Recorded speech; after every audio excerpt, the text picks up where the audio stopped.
de la música y del arte, ¿no? Que en medio de este confinamiento han salvado a muchas almas, ¿no?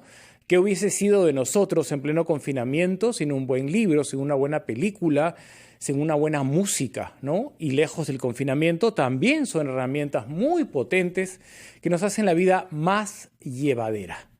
Cuando no estamos contentos con nosotros mismos, ¿no? Con una parte de nosotros mismos y la identificamos, ¿qué hacemos con esa parte? La metemos debajo de la alfombra, fingimos que nos sentimos bien. Cuando nos preguntan ¿cómo estás?, atendemos de acuerdo a un libreto que nos impone la sociedad y decimos muy bien, cuando en el fondo no lo estamos y lo sabemos. Hay desorden en el sueño, hay desorden en la alimentación, se perdió la capacidad de organizarse, ¿no? Hay irritabilidad, hay apatía, pero de nada de eso nos gusta hablar. Nos gusta exhibir algo, ¿no? Entero, valiente, casi como si fuésemos de acero. Y en realidad somos frágiles y de un tiempo a esta parte es imperativo hablar de salud mental. Más aún hoy, que es el Día de la Psiquiatría Peruana. Es un tema que a RPP obviamente le interesa muchísimo porque vela por el bienestar de todos y cada uno de sus oyentes. Tenemos un editor médico y siempre tenemos programas históricamente formatos vinculados a mejorar o a escuchar a esos oyentes que son nuestra razón de ser. Así es que hoy, Día de la Psiquiatría Peruana, vamos a hablar con ustedes, ¿no? Las líneas van a estar abiertas, ¿no? Y vamos a dar la bienvenida a un psiquiatra que admiro muchísimo. Está con nosotros el doctor Yuri Cutipé. Gracias por estar con nosotros, doctor Cutipé. Muchas gracias, Mauricio. Buenos días con toda la audiencia, todos los escuchantes y videntes de radioprogramas también. Y muchas gracias por dar este espacio para hablar justamente de un aspecto tan importante como es la salud mental, el cuidado de la salud mental de cada uno de nosotros y también hablar sobre una de las especialidades que contribuye justamente al cuidado de la salud mental y a la recuperación de la salud mental cuando esta se ha menoscabado, como es la psiquiatría, ¿no? Uh-huh. Doctor Cutipé, ¿percibe que el país ha evolucionado a tal punto de decirle a un ser querido, a un amigo, a un familiar o a un interlocutor, tengo cita en el psiquiatra con la misma naturalidad que le dices tengo cita en el cardiólogo, en el gastroenterólogo? Estamos en ese camino, o sea, hace 20 años era muy raro, yo creo que no era posible que escuchar a una persona, a no ser que sea una confidencia, ¿no? Muy especial el estar buscando ayuda. Ni siquiera era, digamos, algo frecuente buscar ayuda en la psiquiatría, en los profesionales, en los psiquiatras, ¿no? Ahora, digamos, 20 años después, hay una mayor conciencia de estos problemas, no es lo ideal. Las personas que tienen problemas de depresión y de ansiedad más fácilmente buscan ayuda en los profesionales de la salud mental, en los psiquiatras también, pero menos aquellos que tienen problemas severos, como por ejemplo problemas por consumo de alcohol o otras drogas, ¿no? Donde más bien la mayoría todavía no, digamos, tiene la perspectiva de buscar ayuda, ni siquiera los familiares, ¿no? Doctor, ¿cómo podemos identificar que ese ser querido, ¿no? Ya no puede con su voluntad? Hay muchos núcleos familiares que basan su educación en la fuerza de voluntad y le dicen a ese joven o a esa persona, ¿no?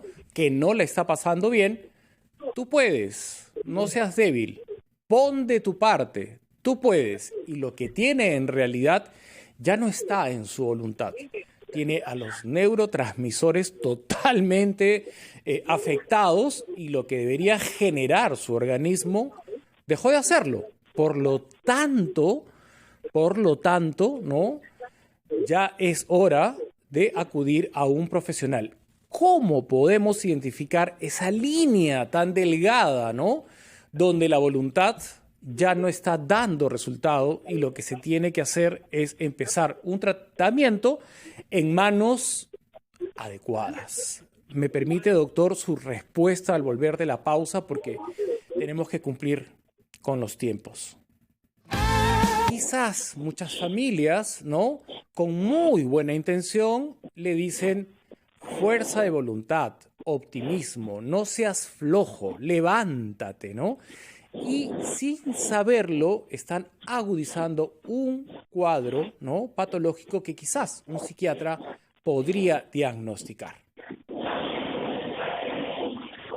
Así es, Mauricio. Eso es muy frecuente, ¿no? Que las familias con su mejor voluntad, los amigos, para poder ayudar, tratan de alentar a la persona a que ponga de su parte. Esta frase es muy frecuente, ¿no?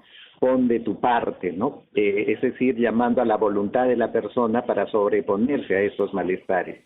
Eso puede ser útil cuando el malestar emocional es muy puntual, ¿no? Es en un momento, por alguna situación que pasó y de pronto inclusive sin necesidad de poner de la parte de uno, ese malestar se reduce y desaparece. Pero cuando el malestar se hace permanente, se instala, ¿no?, en la persona, en el día a día tras día y por varias semanas especialmente, ¿no? Nosotros para depresión, por ejemplo, no hacemos diagnóstico de un episodio depresivo mayor si es que la persona no tiene malestares más allá de 2 semanas, ¿no? Porque en la vida cotidiana las personas tenemos bajones anímicos, pero que son muy puntuales y sin mayor esfuerzo uno puede recuperarse o con un esfuerzo mínimo. Pero si esto se prolonga por más de 2 semanas o varias semanas y es muy cotidiano, entonces es muy poco probable que la persona, por más que ponga de su parte, entre comillas, se esfuerce de luchando contra ese malestar o los demás se esfuercen por ayudarle a superar ese malestar, lo van a lograr.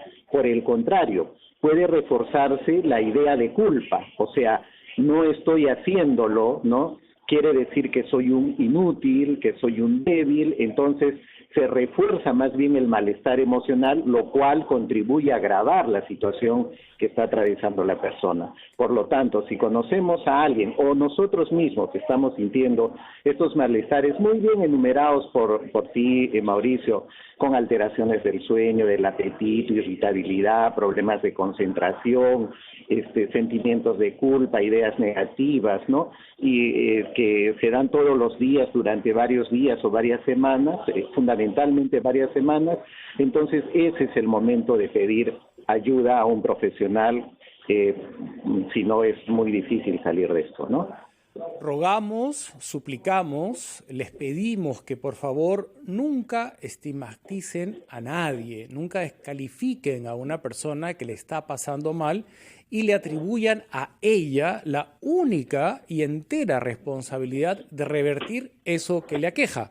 Doctor, usted está mencionando algo muy, muy importante, ¿no? El tiempo, ¿no? Es normal si has perdido tu trabajo que llores y que estés triste, pero eso no se puede perpetuar. Si has perdido a un ser querido, es absolutamente válido que no pares de llorar y que el dolor te acompañe por un tiempo, pero no se puede perpetuar. ¿Cuál es el punto de equilibrio para acudir a un fármaco, ¿no?, cuando ustedes, los psiquiatras, los especialistas, ven que ya no se trata de un factor externo que ocasiona la depresión, sino de un desorden interno en el organismo de la persona que lo padece? Sí, muchas gracias por la pregunta, Mauricio, porque me permite puntualizar, ¿no? O sea, de modo de que la población pueda entenderlo de mejor manera, ¿no? Es importante tener en cuenta el criterio del tiempo con el malestar, ¿no? Entre mayor tiempo, como hemos mencionado, permanezca el malestar, se va como enraizando en la vida de la persona. Y el segundo criterio es el impacto en el funcionamiento de la persona. Es decir, si ese malestar, digamos, ese bajón anímico con incapacidad de disfrutar de las cosas habituales, que se acompaña con insomnio, con problemas del apetito, con irritabilidad durante más de 2 semanas, ¿no? Genera dificultades en el funcionamiento habitual de la persona, por decir, uno, la persona no puede ir a trabajar o le es difícil trabajar o ya no puede estudiar o tiene muchas dificultades en la interacción con las otras personas o empieza a bajar de peso, ¿no? Entonces, ese es el momento de iniciar un tratamiento que generalmente requerirá, según ya la evaluación concreta, de cada persona, a cada persona de tratamiento farmacológico o psicoterapéutico, ¿no? Muchas veces en los casos más complicados se requiere una intervención múltiple, no solo farmacológica. Es importante para muchos de los problemas de salud mental, de las enfermedades mentales, la medicación, pero también es muy importante la psicoterapia y las ayudas que puedan venir del contexto del colegio. Por ejemplo, hace muchos años, a muchas décadas, se recomendaba suspender los estudios. Ahora no es tanto, o sea, lo que se recomienda más bien es adecuar el plan de estudios para que la persona pueda seguir adelante y más bien las actividades del trabajo, de los estudios, permitan que la persona pueda seguir funcionando y organizarse mentalmente mejor, ¿no? Bien, ahora, doctor, ¿en cuánto tiempo a un psiquiatra, ¿no? Le toma diagnosticar a un paciente? Todos los diagnósticos toman al mismo tiempo. Si usted está frente a una persona que padece trastorno bipolar o a un esquizofrénico, a un maníaco depresivo, ¿le toma exactamente el mismo tiempo? ¿En una sola consulta ustedes resuelven todo o a veces los tiempos varían según la naturaleza del paciente que tengan al frente? Nuevamente, doctor, me veo obligado a suspender la respuesta. No me sustraigo de las materias, solo me suspendo en el tiempo un ratito para volver con su respuesta. Doctor Cutipé, y la pregunta para las personas que recién se suman era: si estás frente a un profesional, ¿no?, competente, ¿cuánto tiempo le toma darte un diagnóstico? El que fuese, ¿no? Trastorno bipolar, esquizofrenia, maníaco depresivo, el que la psiquiatría logre identificar. ¿Basta con una sola consulta? Generalmente, en la mayor parte de casos, se requiere entre 1 o 2 consultas, ¿no?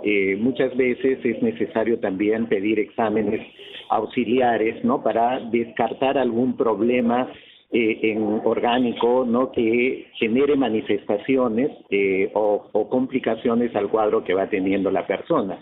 Por ejemplo, ¿no?, en cuadros depresivos o trastornos de ansiedad, muchas veces se requiere un análisis de hormonas tiroideas o de otro tipo de indicadores físicos, ¿no?, para descartar que tuvieran un problema de diferente naturaleza, ¿no? Entonces, en general se requiere entre 1 o 2 sesiones para adultos, ¿no? Eso también hay que tener en cuenta. Cuando se trata de niños o niñas o adolescentes, ¿no? Soy psiquiatra de niños y adolescentes, ¿no? Nosotros más bien ahí, digamos, la labor es un poco digamos, mucho más detallada. Se requiere primero una evaluación con la familia, luego hacer la evaluación con el propio niño o niña, y eso puede tomar más de 2 o 3 sesiones, ¿no?, para tener una conclusión diagnóstica y una devolución respecto a las recomendaciones o tratamientos que se deben sugerir y consensuar con la familia y con los propios niños, ¿no? Las personas que lo están escuchando y que ya tomaron conciencia que no deben seguir presionando a ese ser querido con la inoportuna frase: pon de tu parte, ánimo, fuerza, no seas débil, tú puedes, ¿no? Esas personas que ya tomaron conciencia que ese es el camino incorrecto, ¿a dónde pueden ir? ¿Qué ha previsto el Estado, ¿no?, para el servicio de salud mental? No tienen trabajo, han perdido sus ahorros durante la pandemia y ese cuadro, ¿no?, clínico de salud mental se ha agudizado. ¿Qué pueden hacer, doctor? Bueno, ir inmediatamente, acudir o llamar al establecimiento de salud del Estado más cercano. O sea, los más cercanos son los centros de salud. El Ministerio de Salud tiene alrededor de 2.300 centros de salud con psicólogos también y con médicos que tienen una preparación también en psiquiatría, para poder tener un primer descarte, ¿no? Y una primera recomendación.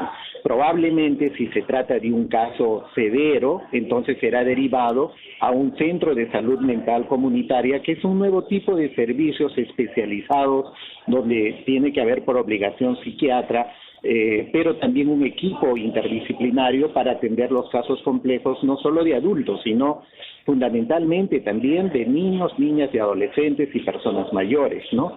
Entonces, acudir de inmediato al establecimiento de salud del Estado más cercano. No esperemos a que se agrave el problema por estar buscando llegar al establecimiento o al servicio más renombrado o al psiquiatra o al psicólogo de mayor connotación. No. Al más cercano, al que esté más cercano a nosotros, el tiempo es muy importante para el inicio del tratamiento y el pronóstico que tenga la enfermedad que la persona puede estar teniendo.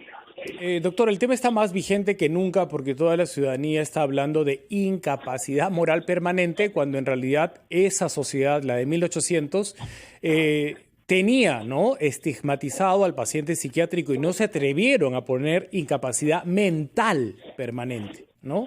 Eso es lo que no se atrevieron a hacer. Pero, obviamente, hemos evolucionado y existen fármacos. ¿Cuántas enfermedades de antes no tenían cura y la gente moría? ¿Y cuántas ahora sí son tratadas? Por ejemplo, doctor, una persona que es diagnosticada por un profesional como usted de esquizofrenia, bien medicado, puede sacar su vida adelante en igualdad de condiciones de una persona que no padece esquizofrenia. Así es. Es más, entre más tempranamente se haya identificado el caso, por eso decía que el tiempo es muy importante, ¿no?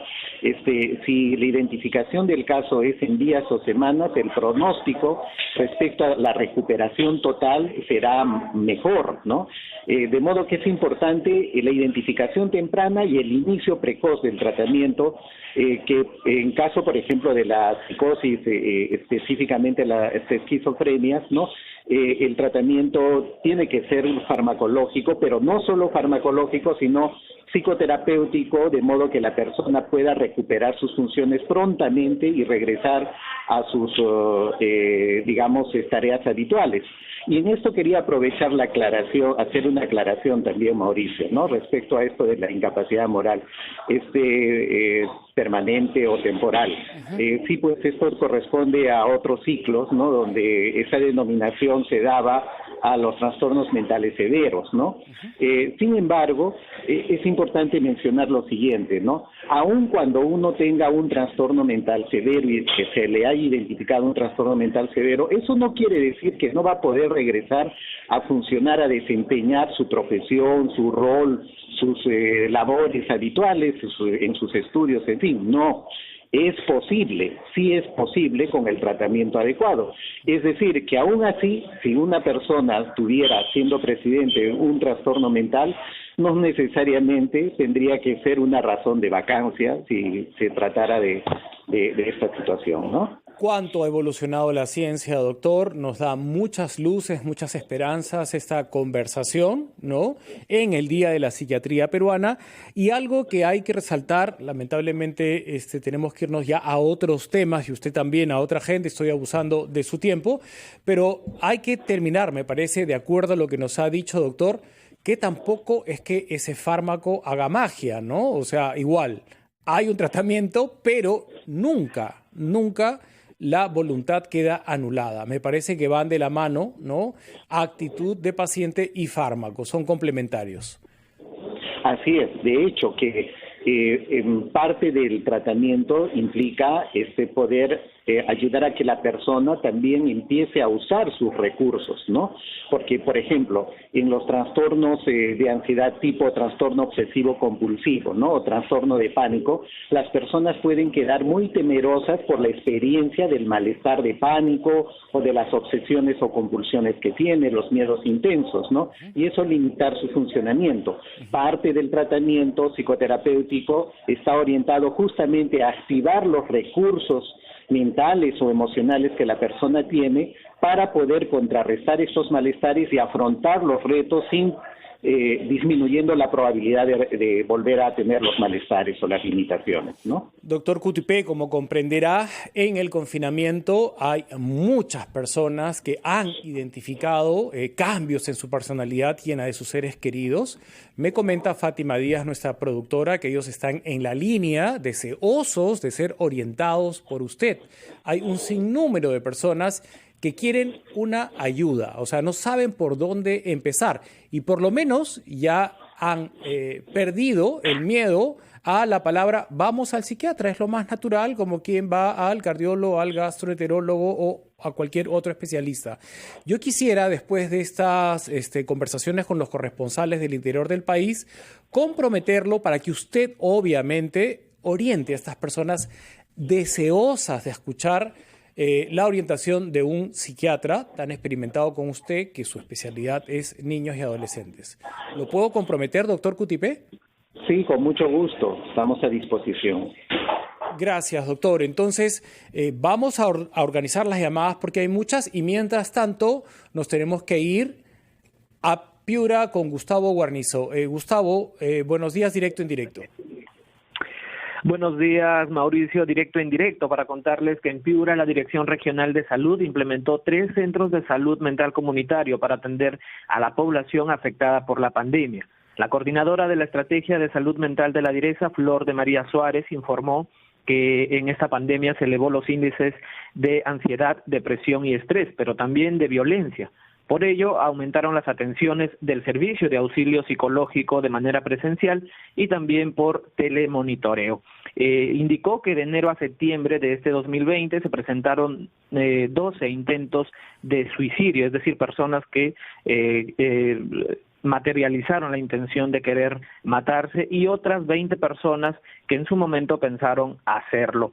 Los centros de salud que se han habilitado están en el Centro de Salud del Indio, en el distrito de Castilla, otro en el establecimiento de Santa Julia en 26 de octubre y el tercero en Talara Alta. Estos se suman a los 8 que ya existen entre los distritos de Piura, Sullana, Catacaos, Bellavista, Sechura, Paita y Morropón.